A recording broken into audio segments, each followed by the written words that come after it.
This is a forum that is put on by the Chamber of Commerce, and we represent the Bloomington business community.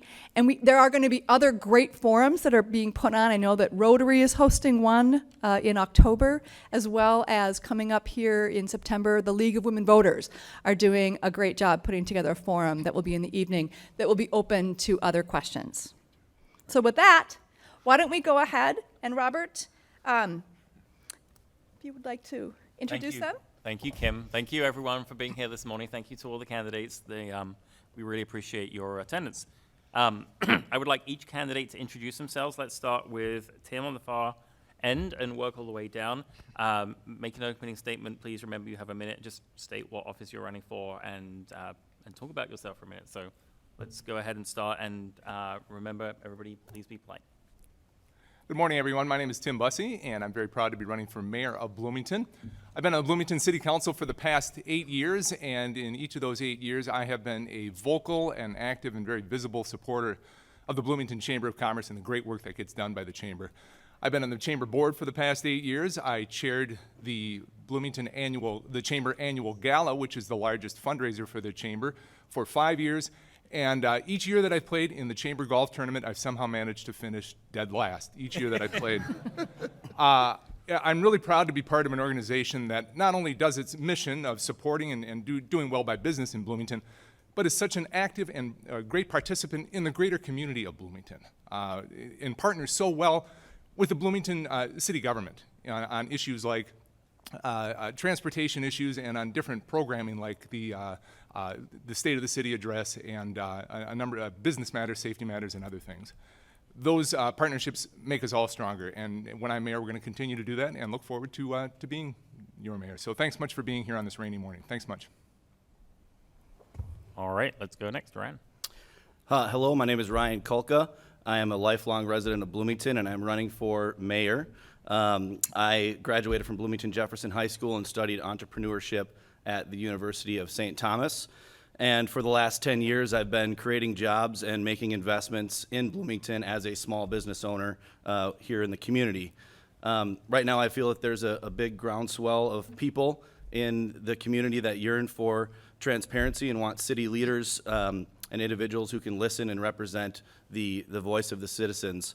I'm also a proponent of lowering barriers to entry and loosening regulations for small businesses, and we need to make it easier for small businesses to set footholds here in the city.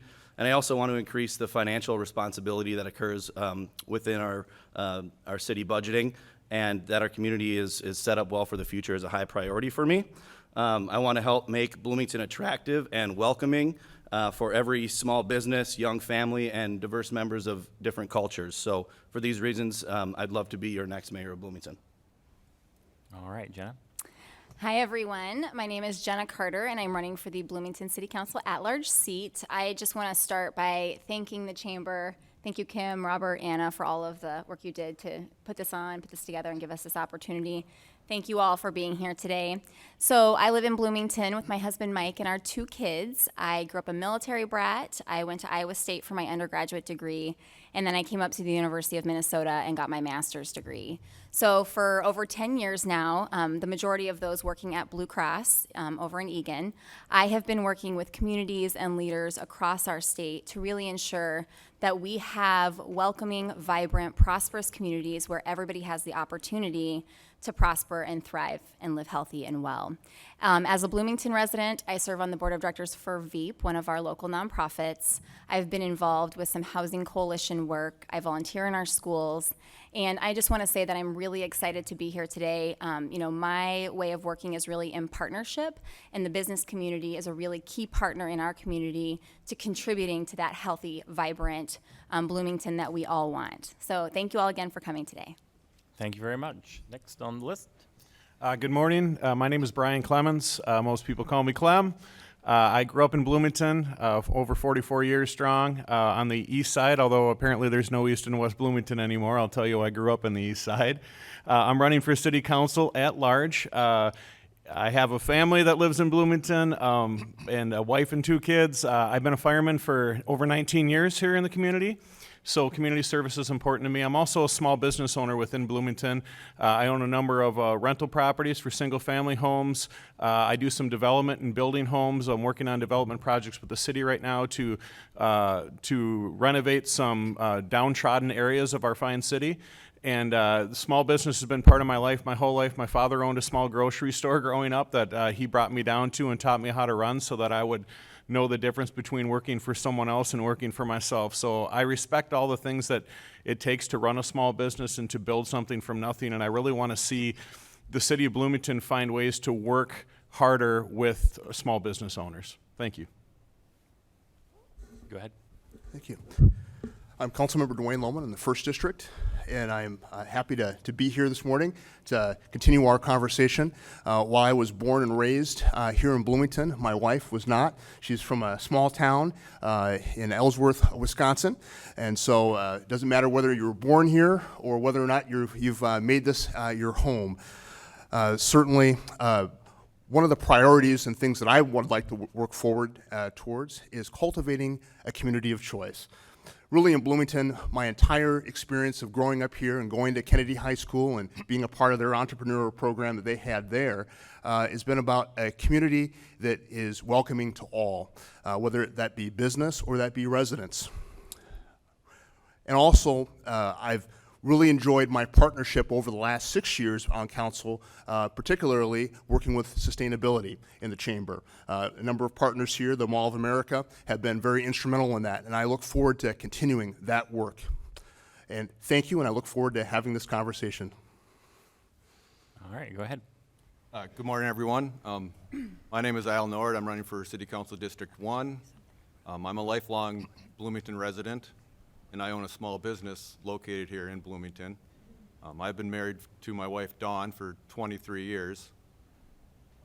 We have 2 kids. One is a freshman in Mankato State University right now, and the other is a senior at Kennedy High School. My wife and I both graduated from Kennedy, and after high school, I attended Hennepin Tech. I do not have a business degree, but I do have a business that is successful in many different degrees. I look forward to this forum, and I hope a lot of good information is shared. Thank you. All right, thanks, Sean. First, thank you to the Chamber for hosting this event.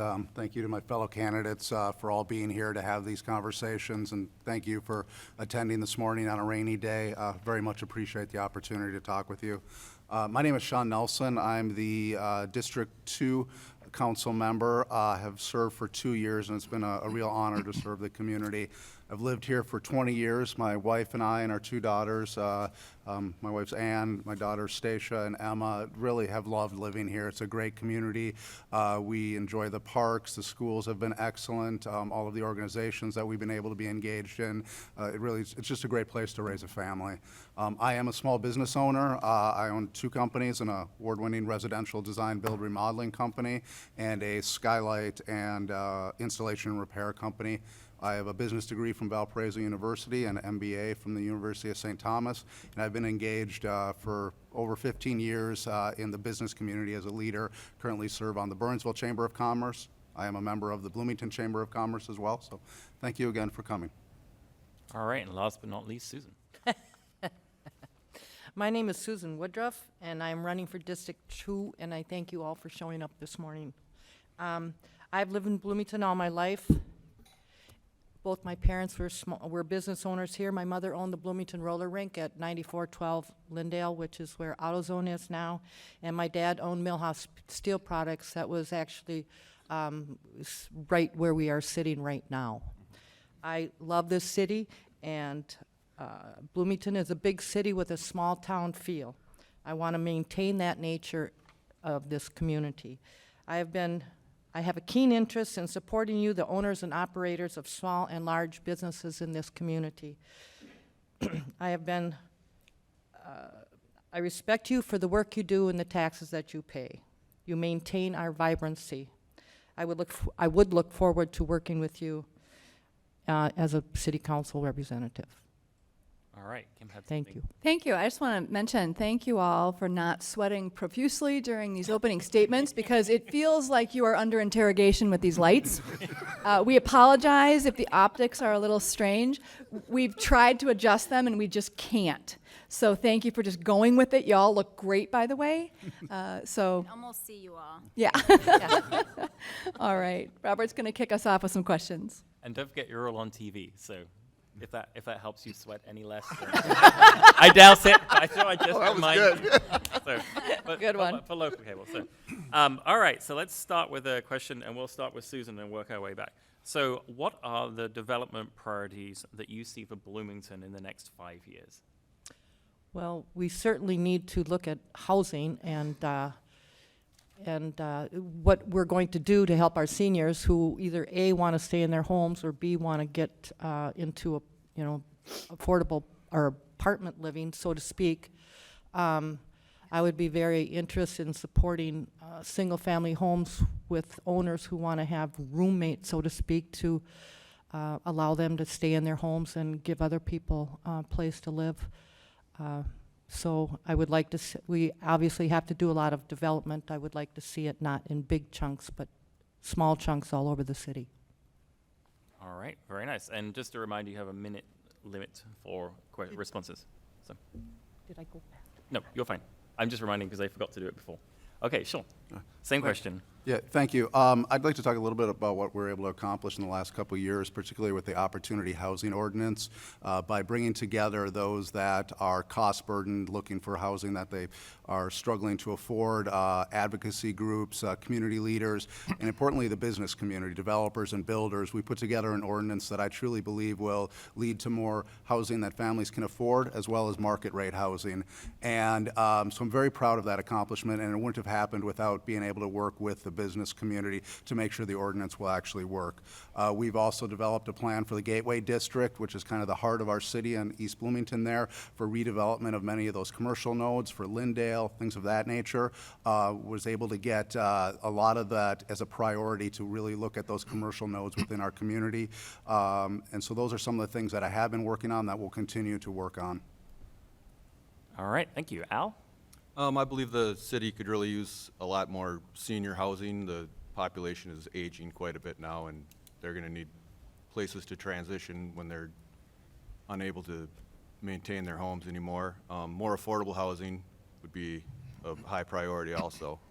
And trying to attract more manufacturing businesses into the city would be a wonderful thing to have by lowering some regulations and giving some tax incentives, because I believe manufacturing jobs tend to pay higher paying wages, so it helps people afford the homes located in Bloomington. Okay, Dwayne? Well, I wish I had more than a minute to talk about all of the development that we've got going on in the city. Certainly, Councilmember Nelson mentioned the Gateway project, which is something we've really been focusing on, trying to move forward, revitalizing our neighborhood commercial areas, along with the housing that's out there. We've got a number of housing projects out there for apartment buildings, especially in the senior area, which Al had brought up. We've got the water park and so many other amenities that are out there. But the thing we really need to be thinking about as we look to the future is all of our aging infrastructure. That's a critical part of that development piece. It's not as exciting, but we've got to make sure that we're attending to that. And we are looking into that and trying to make sure that we can move forward. Some of our parks that are aging, some of the water infrastructure that's underneath the areas. And we also cannot forget the water park at the Mall of America. We've got just incredible amounts of development going on in Bloomington. Across our 3 districts, we need to make sure that we're also paying attention to those as well. All right, thank you for respecting the time limit, even though reluctantly. Clem, I only met you a few minutes ago, but I'm going to call you Clem. You know it. So same question for Clem. What do you see as the development priorities for Bloomington for the next 5 years? Thanks. Yeah, I look at the transportation in the city, and I think that the transportation needs work. The infrastructure is not conducive to adding more density right now. I do personally participate in trying to create more affordable housing within the city, working on development projects, both residential, mid-level and high-level density residential projects. So, finding places in Bloomington that are run down that could be something great is a great idea to me. Taking amenities that we currently have, like Valley View Park, and taking those out to put up a 25-foot concrete building, I'm not for. So respecting the amenities we have while looking at busy corridors, looking at major thoroughways, and looking for redevelopment opportunities to, if we need to bring density, bring it along the main thoroughways, 494, 35W, look at those, and then from there, reach out to look at the aging housing within this community and find ways to make it better. All right, thank you. Jenna? Yeah, so my background is in public health and healthcare, and I see those two things directly linked to economic development. And so very related to some of my top priorities as I'm running, one of those being reinvestment and redevelopment in our neighborhood business corridors. So, I think that the city has done a really good job working with the business community. There's been a lot of reinvestment in the South Loop area and along 494, and now we need to see that same level of investment and attention paid to our neighborhoods and our business corridors within those. I also would like to see a market analysis done where we're looking at, what are we doing really well in Bloomington, but then also what are some barriers that may be in place that are preventing small businesses and developers from coming to Bloomington and maybe choosing other cities. And so, and as we are redeveloping in our neighborhoods and in our business areas, I would like to see a really a strong focus on transit-oriented development so people can access jobs in healthcare and food, and then also on making sure that we have mixed income housing and affordable housing options for our workforce. Very nice. Ryan? Thanks. I am also a proponent of helping develop some of our aging infrastructure. There's a lot of empty storefronts in Bloomington. There's a lot of aging office parks and office buildings in Bloomington. And I think to attract new businesses into our city, we need to focus on what already exists here. Sometimes new development is not the best way to go, especially when city taxpayer dollars can sometimes be a part of subsidizing that. You can start to get into a financial hole that's not really ideal. Also, I think development should come in terms of partnerships. We need to develop educational partnerships so that as more businesses, come into Bloomington, we're creating programs and partnerships that train people up, create partnerships with businesses that work to provide more internships and apprenticeships so that as we build our business community, we can get more people into high-paying jobs. All right, thank you. Tim? I've been saying for a couple of months now that one of my key priorities as mayor will be to kickstart our neighborhoods, to revitalize our neighborhood commercial nodes, and to spur development along our major streets in Bloomington. We've done a number of things over the past few years on the Bloomington City Council to do just that. We have had for the past couple of years our home improvement loans and our curb appeal loans, which provide low-interest loans to homeowners to reinvest in their homes and to improve the look and the feel of their home, which is outstanding. We recently approved a gateway development district, which includes much of the east side, but it does push a little bit into the west side of Bloomington, in an effort to revitalize areas in that part of the community. And we directed staff not too long ago to apply for a HUD grant that will be a revolving loan fund to help fund improvements in that area. And finally, building along our major streets, we have plenty of opportunities. We've established also a Lyndale Avenue redevelopment zone, which we expect to try and redevelop and revitalize the properties and the empty land on Lyndale Avenue as well. Thank you very much. I'm going to hand over to Kim. All right, there are a few seats over here. We've got some folks that are standing or in the hallway. If you'd like to grab a seat, you can certainly do so. I've got a question for the mayoral candidates, and why don't we switch the order? Since Tim just finished, Ryan, if you could take this first. Transportation is a top concern. I've heard it mentioned already on the panel, especially for our Bloomington businesses, wanting to make sure that we get commerce moving, goods and services, and customers to them. What can be done to improve congestion from your perspective? Well, I think one of the major things that can be done is opening up our roads. There's been a big movement as far as creating large bike lanes and things that take away from our roadways. I don't think the answer is congesting traffic in our neighborhoods. We need to make sure that, number one, businesses are able to conduct business and get their goods and services in and out, but that also employees have good and easy access to affordable transportation to get to and from work. So I think that's a high priority for businesses. And as mayor, I would ask for the voice of the people to give input as far as what they feel is important to them as far as transportation and employment goes. Tim? Well, there's two pieces of it. I think there's the business and transportation and transit of goods, and so I know that the Bloomington Chamber was very instrumental in securing the funding for the 494-35W redevelopment that's going to happen. We're going to be adding lanes to 494 and redoing that, starting the work to redo the interchange at 35W and 494, which is among the worst in the nations, and that was a multi-year effort by the council and by the city of Bloomington and the community of Bloomington, and the Bloomington Chamber, as I said, played a great role. The other part of this is, of course, getting people to their jobs. And I think we need to focus on a variety of ways to move people across the city of Bloomington, whether it's improving and moving automobile traffic in more efficient ways, whether it's through design or road construction. I think we need to offer transit alternatives, and I'm glad to see some of the transit alternatives we have coming to Bloomington, including the Orange Line. We need to get the D line funded between Brooklyn Center and the Mall of America, and and bike lanes. I don't have a problem with bike lanes. I think it offers one more option and one more opportunity for folks to get to and from where they're going. Okay, thank you. Robert? All right, another softball question from me. Let's start with Susan again, because she's been quiet for a while. Susan, do you think city government should do more or do less?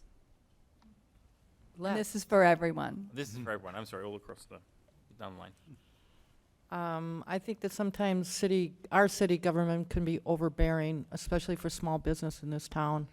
I've heard stories from people where navigating the avenues to get businesses open here and up and running have been difficult and actually challenging for them. So that's my answer. All right, Sean? Tough question, actually. My answer would be yes, we should do more and we should do less. It depends on the area, and we have to be thoughtful about it. The areas that I think we should do more on is we need to address the mental health crisis within our community. We're working with our police department and our public health department to find resources to be able to help those people in need, those children in our schools that are in need. But there are areas that we need to do less of. I think regulations are an area that we've looked at. We did it with housing. I talked about the opportunity housing ordinance. And one of the reasons I believe that'll be successful is we're able to reduce and relax some regulations to make it easier to build projects in our community. We're looking at the same thing in the restaurant, food truck, tap rooms. There's a ballot question on this fall's election regarding liquor or charter amendment regarding liquor, so we could allow more opportunities for tap rooms and things of that nature. So it really depends on the issue, and we need to be thoughtful as we look at all of these issues. Let's do Jenna and Clem next. Start with me? Yep, sorry. Yeah, so I also agree. I think we can do less, and I think we can do more. As I mentioned in my last answer, I do think that we have probably some barriers in place for small businesses and corporations in Bloomington. So really doing an analysis and make sure that we can be, more business friendly. And then in terms of doing more, one of the big reasons that I decided to run for Bloomington City Council is because we have increasing rates of student homelessness in Bloomington. At the end of the last school year, we ended with 280 homeless students. And so I do think that the city has a role in addressing this crisis that we're seeing, in bringing partners together, business leaders, our school district, our nonprofits, philanthropy that exists in Bloomington, creating a group, a coalition where we can start digging into what's really going on in our community. Because like I mentioned before, the health and the vibrancy of our community is directly related to the economic development and prosperity of our community. All right, Clem?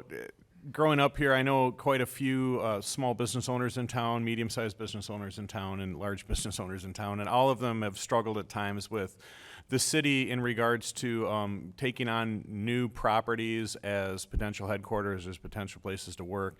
The big push that I'd have is for the city to do what they've done for the opportunity housing with businesses. If there's dilapidated businesses within town, don't make it so hard for a new business to move in and fix those places up. Don't require them to get from 0 to 100% code compliance within the first 6 months of them being there, so that these places can get filled up and not be a blight on our city.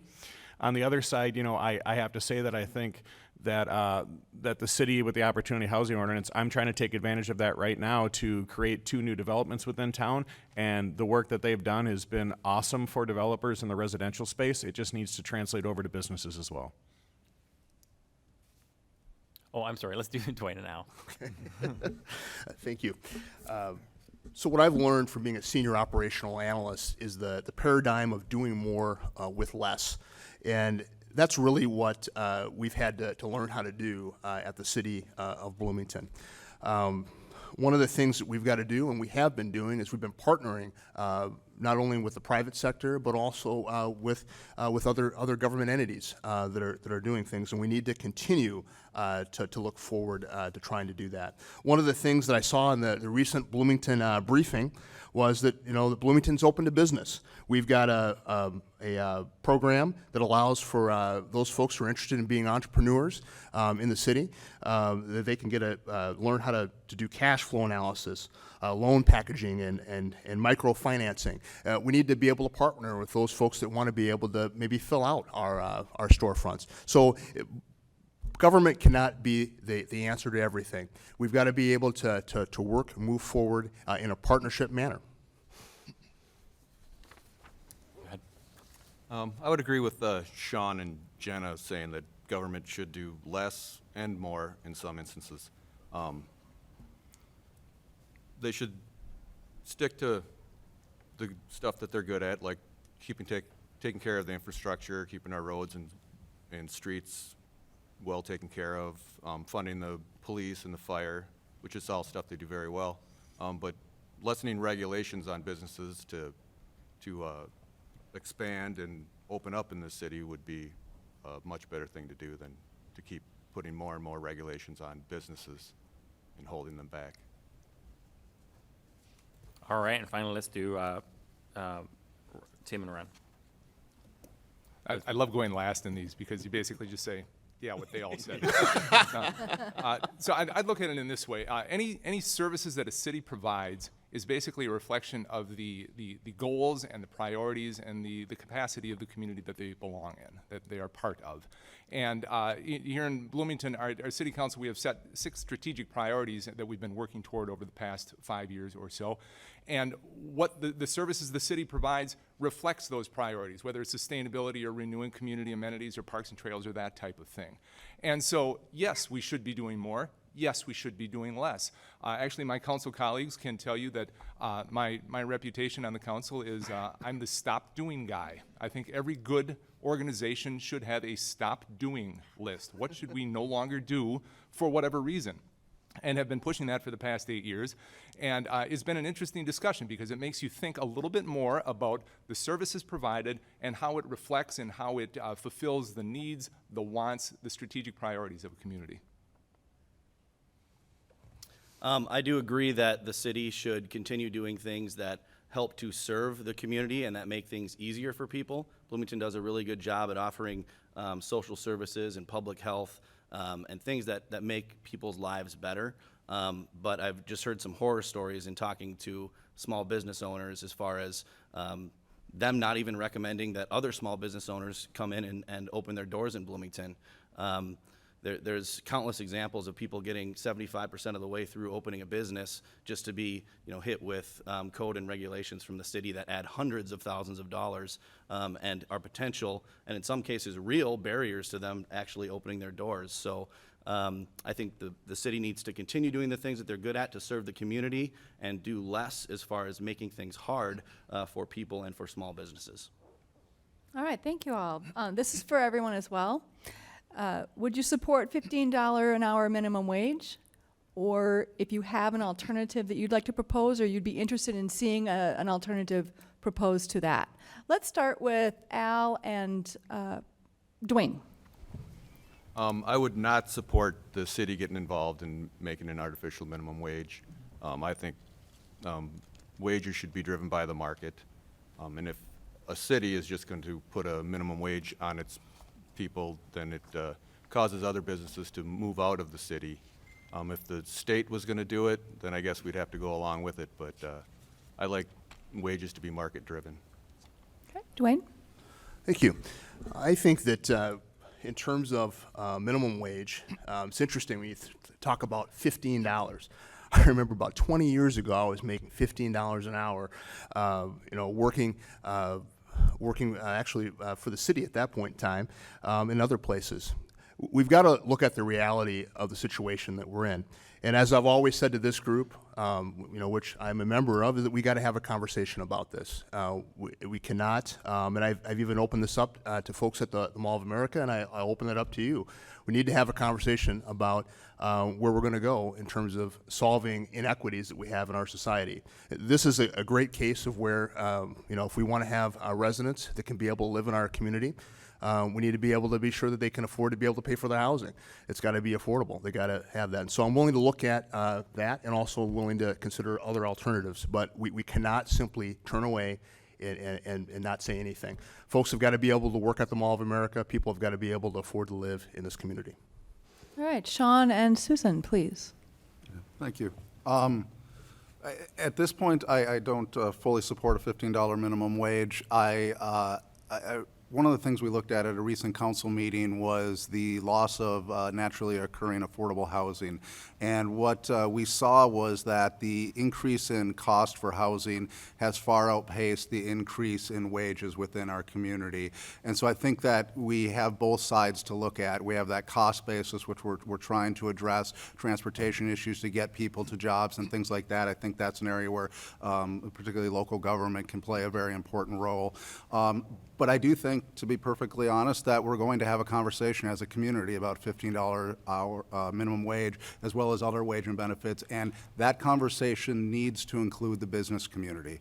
We absolutely need your voice heard on that, how it will impact you and things like that, so that we can make good decisions as we go forward, because I do believe this conversation is coming up in the next couple of years. Great. Tim and Ryan? forgot me. Susan as Oh, well. Susan, I'm so sorry. So sorry. I think the $15 an hour wage limit should be addressed at the state level. It's been argued that people that have to pay $15 an hour would maybe have less employees because they couldn't afford to pay more. But I also think that it should take a natural, it will take a natural evolution, especially as we aging baby boomers who only had 1 or 2 children. There's less people to fill the job market, and so that will drive the wages up naturally. Susan, thank you for dealing with my gaffe. Tim and Ryan? I'm not for raising the minimum wage to $15. It's been proven in other communities and economies that it doesn't work, and it's a Band-Aid to a greater symptom. Right now, with unemployment so low, I don't think it's a necessary thing to occur. You know, the directly relative relationship is between unemployment and minimum wage. When you raise minimum wage, you raise unemployment.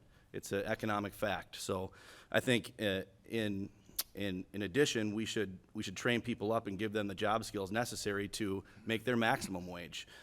Help them and help the city support programs like DECA, who supports high school students in getting out there and getting real world experience in jobs.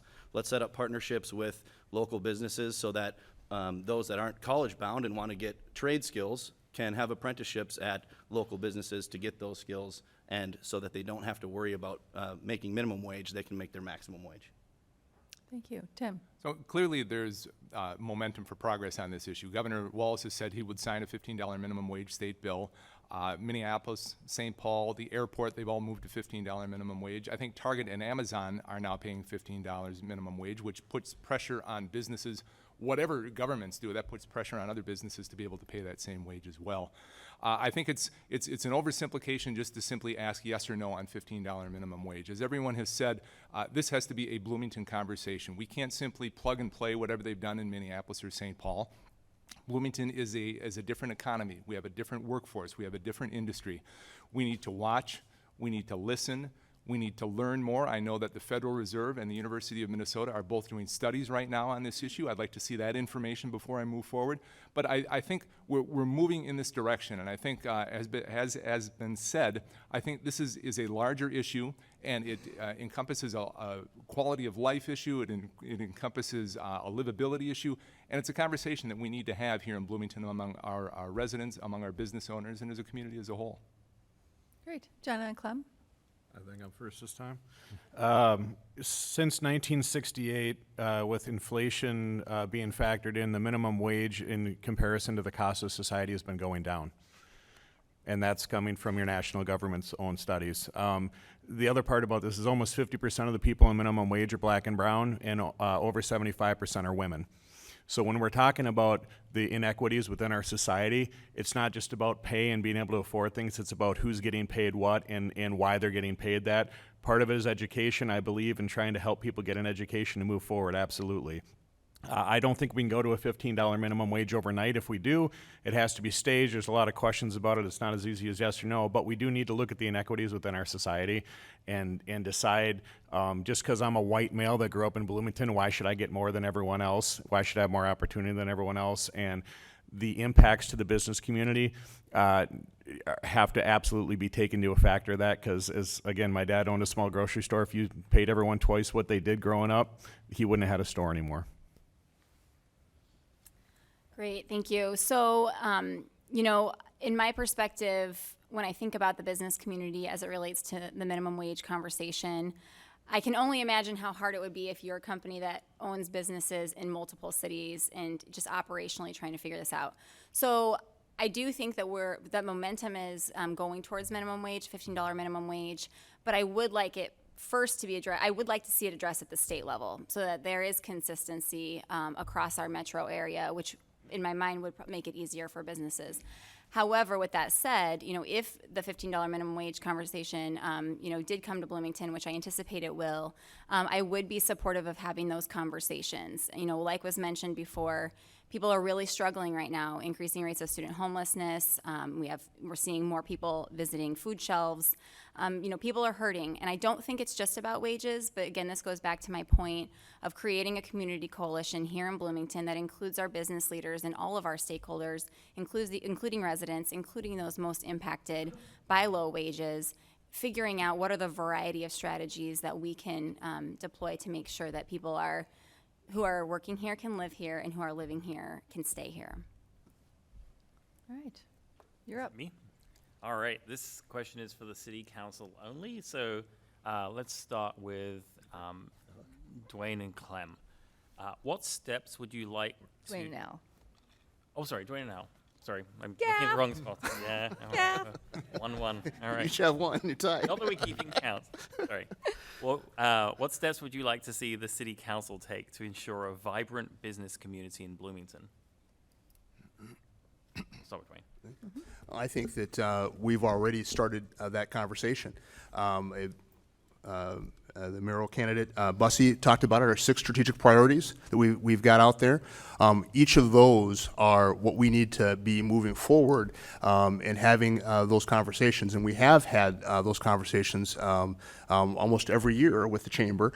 We've had those discussions in terms of the dialogue, in terms of what the city is doing and how we can partner to kind of move forward, whether that be around the affordable housing process, where we utilized with our new ordinance on affordable housing, we made sure that would move forward, and all of the other projects that we are working towards. So that means working on our amenities that we've got out there, making sure we are not only environmentally sustainable but also fiscally sustainable as we move forward.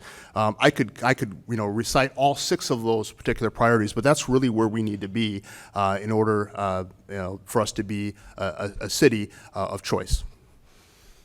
All right, Al. I apologize. I think the number 1 step would be to try to bring in the small business community into dealing with the city council. So many of them feel disconnected from the council. They feel like they're not listening to their needs and wants of the regulations that have been put upon them. So I think if we could bring the city and the small business owners together, that it would greatly benefit increasing business in the city. All right, let's go to Susan and Sean. Is that one? Susan first? Well, what can we do to attract businesses? I guess perhaps on-the-job training, partnership with Bloomington, where they could offer programs for education, on-the-job training, maybe lowering educational requirements to get a specific job where they could finish their education while working or using that experience towards their requirements. We could maybe have courses opened up over at Normandale College to train people for jobs that would be moving in here, and most importantly, become more business friendly, especially to small business. I think we actually have a fairly good model of how to do this, and based on what we've been doing the last couple of years, the way that we approach the Opportunity Housing Ordinance to listen to the needs of our community and then reach out to builders and developers to find out what we could do to actually meet that need in the marketplace. I do like Clem's idea of looking at how we could apply that to more commercial development and properties. We're doing it right now with restaurants, food trucks, tap rooms, and things like that. We're engaging with the businesses in those spaces to figure out how we can change those regulations to make it less burdensome for them. I think we take that model, we go look at our hospitality industry, we look at manufacturing, we look at retail, particularly in some of our smaller commercial nodes, and figure out how we can help small businesses, how we can help those ones that are there, and really get that real world experience. So I would advocate that we just continue the similar model that we've been doing the last couple of years and roll it out to other portions of our economy and business community. All right, let's do Jenna and Clem. My turn to go first? All right. Yeah, so I think that Bloomington has a really strong foundation to build on in terms of attracting businesses. Like I mentioned before, we need to revisit our regulations, zoning, all of the policies and ordinances that are impacting businesses or people who are trying to start businesses that are coming to that are interested in coming to Bloomington. I do think, when we can take a really holistic view of our community, when we think about the business community as part of the solution, as a partner in thinking through how to improve transit, how to improve housing, how to make sure that we are meeting the needs of those who are most vulnerable in our community. I think that we're better that way. We work better together. I have really been impressed with the relationship that the Chamber has with the city, and I would like to see that partnership continue and strengthen and include even more small businesses that are in Bloomington. All right, thank you all. Got Clem. Clem. Gosh. Sorry, everyone, I'm so sorry. You didn't start the counter yet, right? ahead, There's a fireman at my station who drives truck for a living. He does deliveries, and he's gone from 5 deliveries a day down to 4, cutting his income by 20% because he can't get across town. So transportation has to be a huge part of what we do to help make this community more accessible. I don't mind bike lanes, but I notice in the west side of town, the bike lanes are off the street, and the east side of town, they're on the street. So maybe we need to look at some equality across Bloomington for that particular thing. But most of all, we talked about the Opportunity Housing Ordinance. There has to be something like that for businesses. There's parts of Bloomington that are literally dying, and unless we encourage businesses to come in, the mall's done such amazing things for this town, and some people love it, some people hate it, whatever. I tell you what, it brought a lot of business here and a lot of revenue, and it's paying for a lot of things.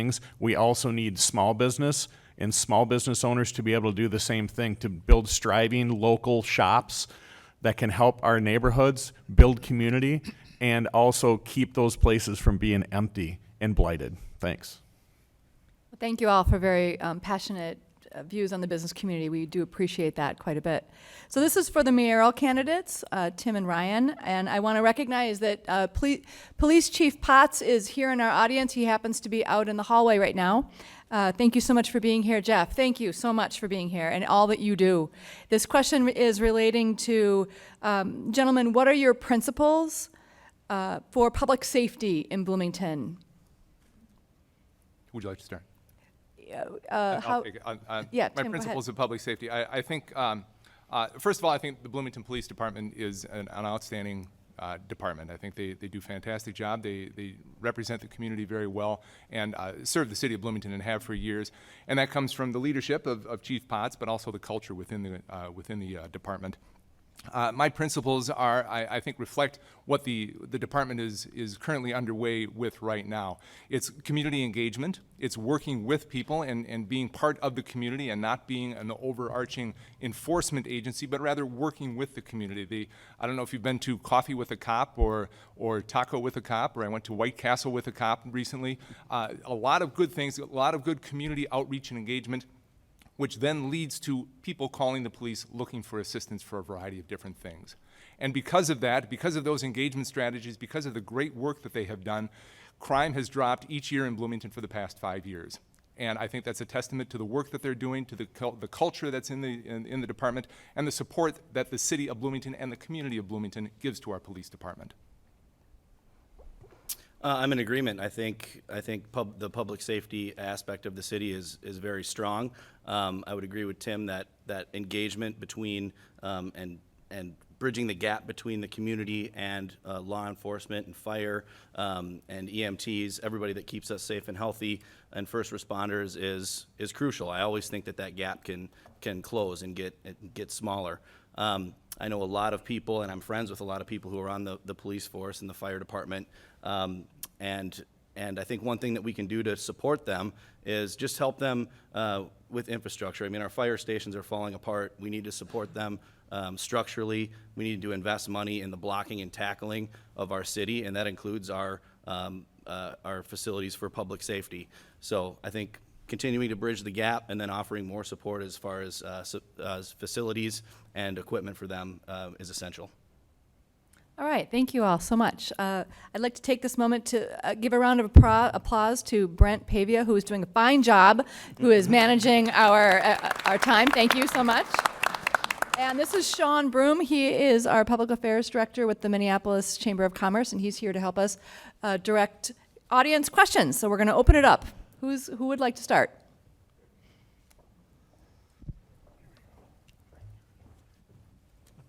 Thank you. I'd like to ask each candidate for their position on Bloomington adopting ranked choice voting for municipal offices, which would certainly include the jobs that you're all running for now.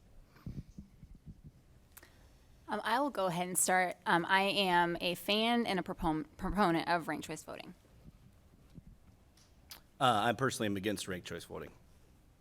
I would fully support putting ranked choice voting on the ballot and letting the people of Bloomington decide whether or not we should be doing it here in Bloomington. He took the words out of my mouth, but I will repeat, I think that's a decision for the city and not just for the city council.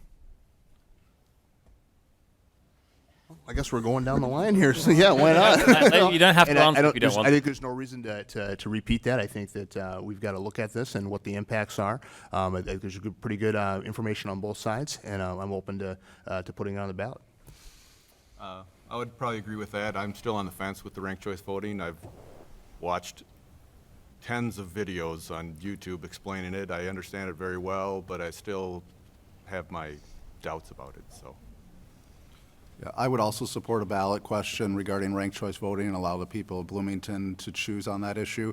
I do think it has merits, and I think that we need to do more with education on the issue, as well as kind of having more of that conversation about what are the pros and cons of it so that our residents can make an informed decision on whether or not it meets their needs. I'm not sure about ranked choice voting because sometimes you get 3 people in there, like certain presidential elections, where if there's a third person on the ballot, that can upset the balance of who should actually get in there. All right, thank you. Question? Good morning, everyone. Maureen Scallon-Failer. Quick question. First of all, I think there's a birthday somewhere. Sean? Happy birthday, Sean. Happy birthday. Thank you. Had to call that out. Now you have to I sing. appreciate you holding a party for me. We've heard from all of you regarding the $15 minimum wage. I'm curious to where your position is on safe and sick leave. A lot of local municipalities are addressing that, and I would like to hear yes or no if you would support a local safe and sick leave for the city of Bloomington. Does anybody want to I start? can start on that. I think that should be up to the business at hand. I mean, every business is different. Every industry is different. Large companies are different than small companies. And, me personally, in my businesses, I have a safe and sick policy. I allow my employees to take time off work as needed if they need to help their kids, or if they have other things going on, family emergencies or whatever it is, or if they're sick. So I personally have those policies, but I think it should be left up to each individual business, and I don't think the city government should decide on that. I would support a safe and sick leave program, but I do think, like $15 minimum wage and like everything else, it needs to be a conversation at the community level with businesses and residents and the city involved. I agree. I support paid sick and safe time, but I would like for it to be a conversation in our community, with our business community, with residents, and again, with people who are being most impacted by this. There are several stories, I've heard several stories from pastors, from residents themselves, where they were evicted from their apartment because they had sick kids. They missed a couple days at work. Without that extra income, they were short on their rent, and then they were evicted. And so this is a major problem in our community. I do think that we need to have a very serious conversation about it, and I would like to see it happen. The conversation happen. I think when you look at why you choose a place to work, the benefits that come with that are one of the reasons why you would choose that. So if there is going to be anything safe and sickly, it has to be based on both the size of the employer and the individual business. Just like the $15 minimum wage, I don't know that you can do it across all facets of all things, but it's a conversation to have. I can't say that I think that the local city government should be the one enforcing that across all businesses. Well, looks like we're going down the line again here. So, Maureen, thank you for the question. I think it's a good question, and I'm not going to change my response that I gave several years ago when you asked that before. And basically, the discussion we've got to have here is it's got to be a conversation. We look at folks who are in these circumstances, who need to utilize these things. And the thing I think about is my parents both owned a restaurant. You got folks who are going to work that are cooking, and they're sick, and they're getting the general population sick. So we definitely, absolutely have to have a conversation about this, and that's something I've always been open to. And we cannot do a cookie cutter approach. That's why I think we do need to look at this at the local level. We've got a different demographic outbreak here from a marketplace, like we did with the Opportunity Housing Ordinance. I think that our relationship that we have with the business community is unique, and we need to continue to have that conversation. So again, I want to encourage us to have that conversation. We can come up with some unique strategies that I think that would make sense, but we cannot simply just turn away from it and not decide to do anything. We need to dive into this. We need to make a decision around this. I think it should be left up to each individual company. I mean, large companies, corporations use things like that to attract employees, and that's one of the reasons people would go to work for them. Me, as a small business owner, I always give my employees off all the time they need, maybe to my detriment sometimes. But when you only have 2 employees, you can't really be forced to do it because sometimes the budget just doesn't have the money there to do it. So I think it should be left up to each individual business. So I am sympathetic to the plight of families that have a sick child, a sick parent, have to make that choice between missing work and taking care of that person and the economic impacts of missing work. I'm also very sympathetic and have experienced the difficulty as a small business owner of someone being sick for a prolonged period of time where you only have one person doing that role. And how do you backfill that? Larger corporations may be in a better position to backfill that type of thing. Again, similar to $15 minimum wage, I support having this conversation. I support looking at finding ways to be flexible with our business community to find something that works, recognizing the differences in companies and things like that, so we can meet these needs. I do agree that the marketplace addresses some of these issues where you can compete for talent based on that flexibility. And so it's a very difficult situation for families. It's a difficult situation particularly for small business owners. And I think as a community working together, we can find some reasonable solutions. We can find some reasonable middle ground on this. Well, as the last person, I'm forced to repeat what most everybody else said. But I think that there's certainly small businesses out there that cannot afford to pay sick leave. So, I mean, it may possibly not run them out of business, but make it difficult for them to afford. And I think that large business has a moral obligation to offer those opportunities and make sure that whoever is applying for the job knows what they're in for if they accept it. All right, who's next? Hi, I'm Luann Lind with Remax Results Real Estate. So of course my question's going to have to do with home ownership. I would like your definition, and this goes to whoever, several of you have mentioned affordable housing. So how do you see proposing having a lot of affordable housing in Bloomington and still not affecting the value of our higher end homes?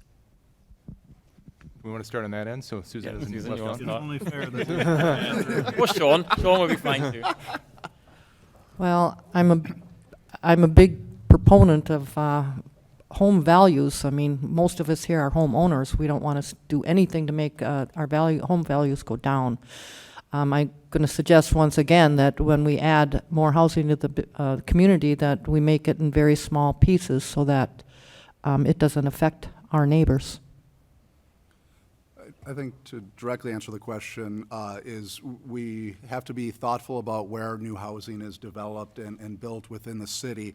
I also would like to point out kind of the flip side of that is the properties that are increasing in value the fastest within our community are those that are affordable. The ones that are $250,000 on a home ownership purchase basis and less are increasing the fastest, nearly double-digit rates in comparison to some of those more expensive houses. Which is making it difficult on the affordability side. As I talked about before, market rate rents have been going up much faster than income, so we've lost over 50% of our naturally occurring affordable housing, not because people bought that development and forced the people out, but just because the market rate rents went up. So as we build affordable housing, I think we can protect those issues and have a sustainable amount of growth in the cost and price of housing for our residents. And just a reminder, the 1-minute rule does still apply so that we can get to as many questions as we can. Okay, good. You're doing great. I don't think I've hit 30 seconds yet. You get 3 minutes then. Thanks, Al. We appreciate that. 3 minutes on this one.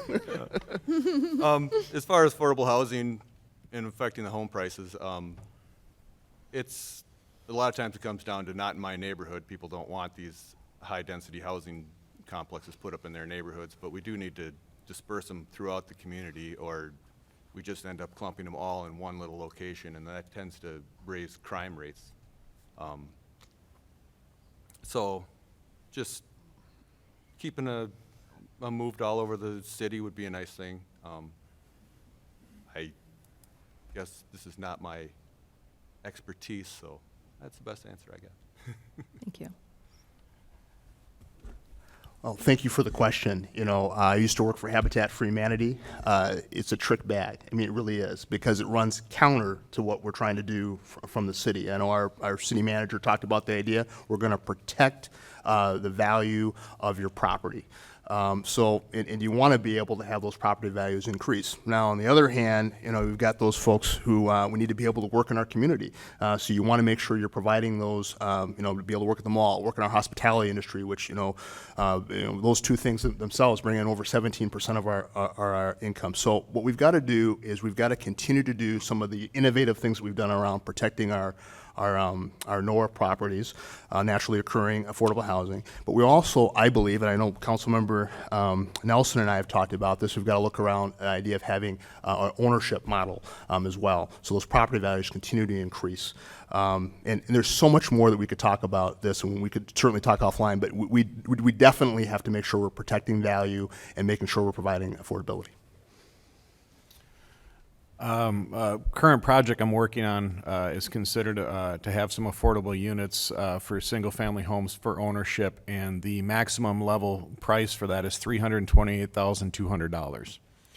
That's higher than what the average house value in Bloomington is. So creating affordable housing doesn't necessarily mean creating cheap housing. Also, there's a difference between single-family homes and multifamily residential. Knowing where you place the multifamily residential, how that could impact the neighboring community is absolutely necessary, and doing studies on that. But they're not necessarily exclusive or inclusive, or they're not necessarily matched one-to-one with each other. There is the ability to create affordable housing that is actually worth more than the housing that's in the neighborhood that it's being built in. And so it's just based on income. It doesn't mean that everybody is on a Section 8 program. It doesn't mean that everybody is extremely poor. We're talking about people who make 60 to 80% of what the average is. That's what we're trying to fix. Yeah, so I do think that we use the term affordable housing pretty broadly and loosely almost.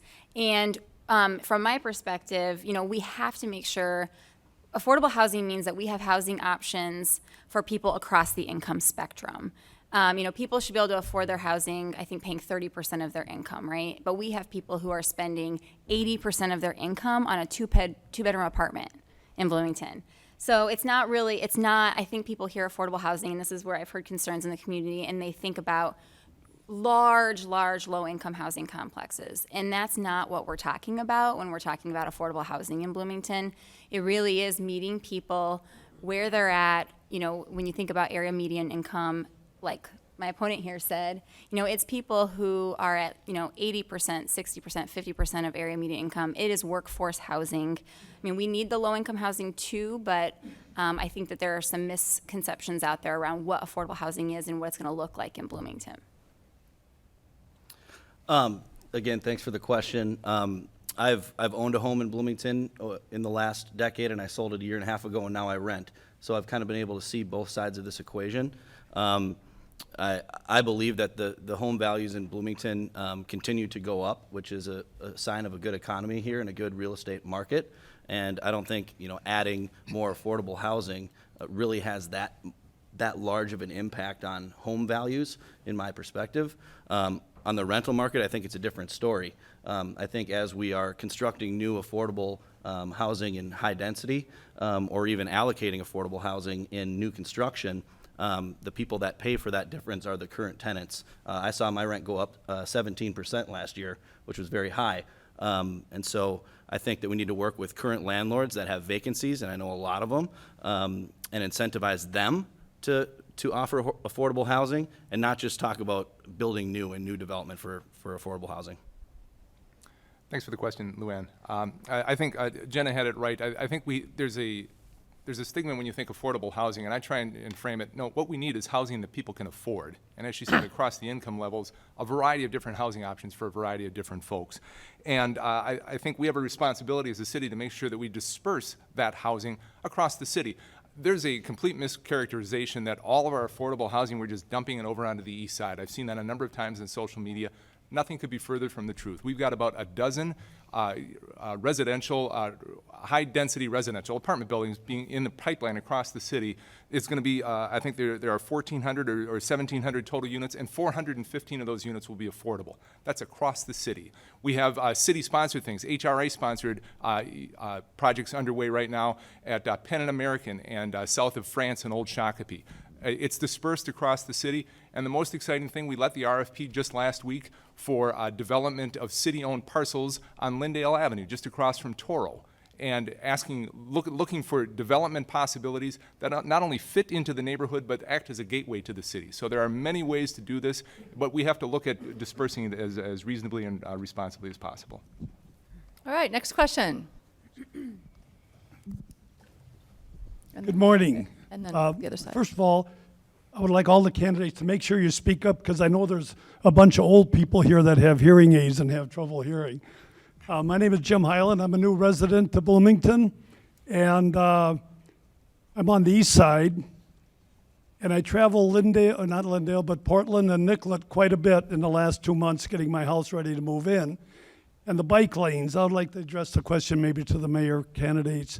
In the 2 months, I made a study. I counted 8 bicycles in 2 months on the bike lanes. And I think, from my perspective, the lanes are kind of a waste of space, travel space. I would like to hear your comments on it, maybe any council comments if they'd like. Is there a specific question that you have? Is there a specific question? I would just like a comments on the bike lanes, what their views are on the bike lanes. Well, I think what you're specifically addressing is taking the 4-lane roads, 2 lanes in each direction, putting them on the road diet, so it's 1 lane in each direction with a center turn lane. And I've told people, my perspective on this, those bike lanes are about 5th in the priority list when that is done in terms of putting the road on a road diet. What it does more than anything, it makes it safer. It gives a dedicated left turn lane. We see there are statistics that show the number of rear-end accidents on 4-lane roads of people stopped in traffic, in a lane of traffic, hoping to make a left turn. So it makes it safer. The other big thing is that it slows people down. I'm out door knocking, and the thing that I hear across the city is that people drive too fast in Bloomington. To reduce it to 1 lane in each direction, it slows people down. And maybe only 2 or 3 or 5 miles an hour, that makes a huge difference. The bike lanes on the side, yeah, they're usable. I think, 5 feet for a bike lane, that's probably not even big enough on a busy street like that. Those road diets are for safety and to slow traffic down. I agree with some of those points. However, I have seen in busy times of the day with commuter traffic, when you slow people down, it's driving nature that people get more aggressive with driving. And I've seen personally accidents occur as people are trying to avoid bikers in the bike lane and getting aggressive because they're being congested in the traffic. To Clem's point earlier, there's a disconnect between where these bike lanes exist within our community, and I think there's probably a better location for some of these ones that are taking up half the road. All right, thank you. Next question. This is a question for each of the candidates. What is your position on moving the council study meeting from a small second-floor room to the council chamber where they can be televised and people can find them? I'll jump in first for you, Don, because I kind of figured that was going to be your question. And as well, I brought that up at a study meeting, what was it, a month, 2 months ago, that I would like, our study meetings are worthwhile, they're great discussions, but to sit with our backs to the public, you're right, in a small, inaccessible room, it doesn't feel like it's a viable or a good or a meeting conducive to the community being part of it. So I brought that up at a study meeting a couple of months ago, that I want to move down to the council chambers, maybe not televise them live, but certainly tape them and have them available, and just try to open up the process a little bit more so people can, you can see the sausage being made. It's not pretty, Don, I can tell you that for certain, but it's, if you want to see it, we can certainly show it to you. Does anybody disagree with that, or? No, okay. All right. Good answer. Thank you. Next question. All right. Questions? Any more questions? I think they all agree. They all agree with that. Is that correct? Yes. Complete transparency. Yeah, there'd be some varieties to it, but it's pretty close to, yeah. Yes. Next question. I'm Margaret Swanson. I'm 2 years in Bloomington, and I have a question for you. Many of you have talked about cutting back on regulations that they have for small businesses.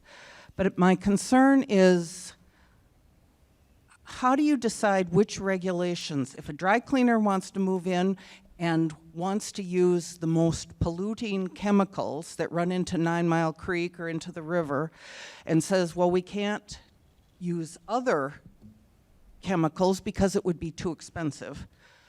How do you make that decision? Who decides, and how do you decide which regulations get tossed out and which ones get followed? I'll hop in. I can say that I don't want to see people dumping chemicals into the lake or whatever it is. That's not it. It's, for me, the experience that my friends have had has been, I want to buy a place or move into a place within Bloomington to run my business. And as I go into that building, there's structural things, there's environmental health, there's all these other things, which can be something as simple as, hey, you need to replace that plumbing on that sink that you're not going to use. When you go into as a business owner and want to take over a property that's been either empty or not used or run down because it was built 60 years ago or whatever it may be, there can be hundreds of thousands of dollars difference. Urban Landworks bought a place on 90th and Portland, between Portland and Nicollet, $245,000. They were asked to spend over $600,000 to make that an office building to meet city regulations. How can someone who's running a landscape business afford that out of pocket immediately? It needs to be a plan that gets planned over a number of years with them to get it into compliance. Other people want to take a stab at that? No, I would agree with Clem on that. It's, the regulations that we would want to get rid of have nothing to do with the environment. Nobody wants to contaminate the environment with chemicals, so it would just be different building regulations that make it easier for you to run your business. You all make it simply oversimplify that very issue. So, it's going to be easy to weed out which ones you want to have and which ones you want to not have. Well, In order to get another, we want to get one more question in. Can I respond to that? Yeah, absolutely. What I want to say is I think the asker is hit it right on the oversimplification here. You know, we've got to right size our regulations. We've got to be sure that whatever we're doing makes sense for the entire interest of the entire community. And I think that's oftentimes what we've done on council. When you get there and you start looking at these things, and you bring this kind of this. I don't want to say a simple viewpoint. I want to be careful that I'm not saying that about what you're saying, but we've got to be careful when we're looking at these regulations that they make sense and they're right size. And so that would be the terminology that I would encourage those folks here who want to look at those regulations. And let me tell you, we look at those regulations every year, not all of them, but we certainly go through and see what we can do to make things easier for those folks to be able to compete in the marketplace. We want our businesses to be able to be competitive in our community. There'd be nothing that we would want to do more to create those hurdles.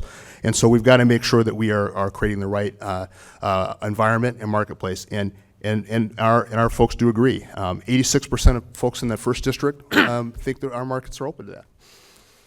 Great. Anyone else want to take that? You know, I just want to say thank you for that comment because it's absolutely true. I think for any issue that we're looking at and we're talking about transportation, economic development, housing, it's so much more complex and complicated. It's a system that we're working within. It's not just the city, it's the county, it's the state, federal, and all of those jurisdictions have different rules. And so thank you for that point, though. I mean, it's hard to get up here and have a response in 1 minute, right, and we can't really get into the weeds in these conversations. So it's a good point. I would just add that Candidates will be sticking around afterwards as well, I think, if you vote. Just want to have direct conversations with them too. Yeah. I just want to add that too, to the oversimplification point. There can't be a blanket thrown over this whole conversation, but there is a lot of, in my opinion, needless overreach that occurs. For instance, I can't move the sign on my building 4 feet without getting city approval and for paying a fee to get a permit. I'm all for approval, but I'm not all for the small fees that come along with countless items that are pretty nitpicky, in my opinion, for small businesses. All right. Yes, Sean, go ahead. Thank you. Let me just give you a real-world example of how we've kind of worked on that. And before I do that, this dovetails with the question before in terms of transparency and being able to watch this. You'd kind of see how we work through many of these issues. But in housing, we have in the new ordinance, I think 13 different items that we've granted flexibility to builders and developers on, reduced regulations. An example of that would be parking. However, within the ordinance, we said you have to be in proximity to transit, because we know that if they have access to transit, we can have less parking demand. So we didn't just say anywhere, everywhere within our community and try to push that parking out into neighborhood streets and things like that. So that's a real world issue where it's not simple, it's complicated, and our staff does an excellent job of helping us review that information, bringing things forth, and really vetting those. And that was where the process, working with the builder developer community, working with advocates, really worked very well. So that is how those types of regulations, we right-size those regulations, is through conversation. And to the previous point of having those televised, of having those available for the community to see, I think people would understand a little bit better how we got to that end decision, which I think would be a benefit for our community. Great. Anyone else? That was our last question. We'll go into closing remarks. Is there anyone else that would like to add? All right. All right, so closing remarks, closing statements, please remember, keep them to a minute still. Let's start with Susan and work all the way down to the mayoral candidates at the end. Thank you for taking the time out of your morning. We need to have a customer service attitude towards business. How can we help? I hope I have conveyed that I believe in an open and transparent local government and that does not play favorites, that creates and maintains a level playing field for all businesses in this community. I'm sure we'll all work together to navigate our way into the future that will surely have its challenges along the way. I look forward to hearing from you and working with you to navigate into a future I'm sure that will be challenging. If you want someone to advocate for you down at City Hall, I am that person. Thank you again for being here today, and I would appreciate your Can support. you get a little closer to the mic, Sean? Thank you. Again, thank you very much. I appreciate the opportunity to have this conversation. When I ran 2 years ago, my focus was on making sure we paid attention to the needs of our neighborhoods. City has done an amazing job of development around the South Loop along 494, but I see older facilities like fire stations, parks, our basic infrastructure within our neighborhoods. And I want to make sure we're attending to that and the needs of that. One of the big things that I see is the need to address our aging commercial corridors and commercial nodes, and to be able to put together a plan to work with businesses to bring owners opportunities to help with those, to find and look at these regulations, part of the conversation we've been having today, to make it easier for an entrepreneur to start up a small business or start a restaurant. I've been very happy to have a couple of restaurants open up near my house, North Star Tavern and Carmine's. It's added a level of vitality to that area. I go there now and the parking lot's full, and we need to do that throughout our community. So thank you again. As a small business owner, I deal with other small business owners on a weekly basis. I make parts for several of the machine shops in town, and I bend up handrails for construction companies, and I also fix broken equipment for local landscape and construction companies to keep them running smoothly. And I can tell you that most have lost faith with the city council to the point that you're not going to hear from them because they don't think the council is listening anyway. I believe I can get these people engaged because I understand the daily struggles of running a small business that after you put your blood, sweat, and tears into. If we continue to disregard these businesses that have 1 to 5 employees, then we really have done a disservice to the city. When these are the jobs that tend to be better paying and allowing workers to afford the homes in Bloomington. I would like to see Bloomington to try to attract more manufacturing jobs using tax incentives and reducing regulations. When these businesses grow, we need to be more accommodating so they're not losing to other cities like Lakeville and Farmington, where I've watched several of my customers move to. Thank you for your time this morning, and if you have any questions for me, you can contact me at alforbloomington.com.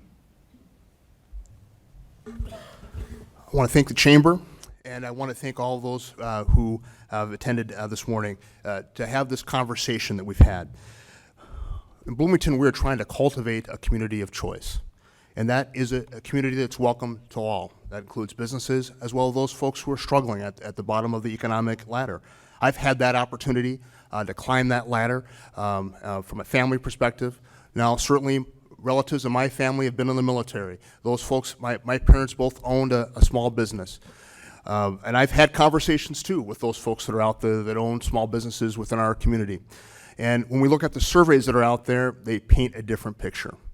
They paint a picture of a city that is moving to its past, to the boom times that we used to see in the future. In the past, we will return to in the future. Where one place was a farm, now is a community grocery store.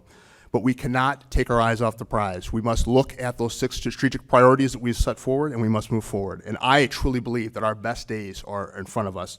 The sun is shining in Bloomington. That's a metaphor.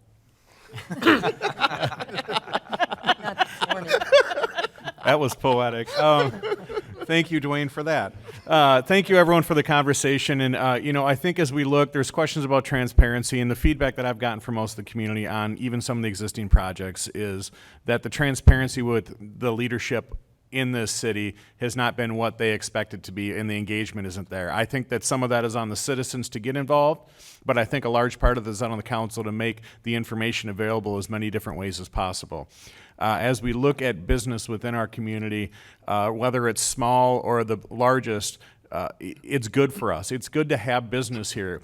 It has to be businesses that give people jobs that help them afford housing. That doesn't necessarily mean twice what they're making today, but we do need to look at it as there is increasing inequities within our society. But most of all, just know that there's a lot of people from here or new people to here that want to help grow this community and make it great. And the city's job is to encourage those people and to help those people be here and to do those things to make our community better. And it's our job to do that. Thanks. All right, well, I want to thank the Chamber, Kim, Robert, Anna, again, for organizing this opportunity. Thank you all for coming in the torrential rain. I hope my goal today, and what I hope you guys are taking away, is that I'm absolutely committed to working in partnership with our community. And when I say our community, I mean our residents, our business partners, whether you're a small business owner, a large business owner, to make sure that we are really looking at our local government and ensuring that we are meeting the needs of our community members. And so, I look forward to working with you in the future when I get on council. I hope that you can always give me a phone call, and I'm going to work with you to get your questions answered, to figure out, who I need to connect you with, what resources. And again, thank you all so much for coming today, and thank you all for hosting us. I will echo the thanks. Thank you to the Chamber for hosting the event. Thank you for all coming. Over the last 10 years, I've been innovating and creating jobs and bringing revenue into this city. And even though I don't agree with all the regulations that this city currently puts on businesses, my plan is to still operate multiple businesses here in the city of Bloomington. I love this city. I've been here my whole life. And as mayor, it's my goal to broaden our city's perspective as a leader in the community with fresh new ideas that will lead us into the future and not have us remain in the status quo. I think the priorities are transparency, financial responsibility, inclusivity, and making Bloomington open for business once again. Those are my top priorities. I'm not about revolution and uprooting a system that works, but I am about evolution and getting us to where we need to be so that we're set up for success in the future. So please, I would ask for your vote in November to be your next mayor of Bloomington. It would be my honor to serve you. Thank you. Well, and one final thank you to the Chamber. Thanks to all for being here. This went quickly. We didn't get to a number of topics, including workforce development, which I can't believe we didn't talk about. I will say a couple of things. First of all, hearing the comments about small businesses and the pressures they face and the challenges they face, message heard loud and clear. That will absolutely be a priority, I think, moving forward. But I also want to say that I'm a glass half full kind of guy. And I wanted to remind everybody that Monday night at our council meeting, we approved Drive Shaft, which is a new golf facility on 494. We approved a 67,000 square foot addition to Skywater Technologies. I know that the home furniture store is coming up out of the ground. RBCU is expanding. Forklifts Minnesota is expanding. Donaldson is expanding. All those companies, folks, none of them are in the South Loop. Expansion and work is going on across the city. In the South Loop, we've got new hotels going in that will push the number of hotel rooms in the city of Bloomington to greater than 10,000. And let's not forget Whirly Ball that just opened recently as well. Bloomington business is strong, and it's because of you and it's because of the Chamber. And thank you very much. And I would ask humbly for your vote in November. Thank you so much. A round of applause. Thank you all. Running a candidate forum with 8 candidates is complicated, but I want to applaud to you all for a wonderful conversation, and hopefully you all gain some insight before you go and vote in November. Thank you again to the Mall of America, our presenting sponsor today, as well as Xcel Energy. They sponsor these forums every year, and we appreciate the work that you're doing in the business community. Thank you also to the Bloomington Center for the Arts and hosting us here in the Black Box Theater. Kevin Ramich, our new executive director with Artistry. We are in his backyard today, and we really appreciate that. Let's see, I think we're good. Thank you to Robert. It's wonderful to work with you. You have a great. Wonderful to work with you too, Kim. Thank you. We each made gaffes, which made it a lot more fun. Thank you again. I think people will stay around for questions, and we look forward to continuing this dialogue for the next few months. Thank you so much. Yep, great. Well done. Thank you also, Sean.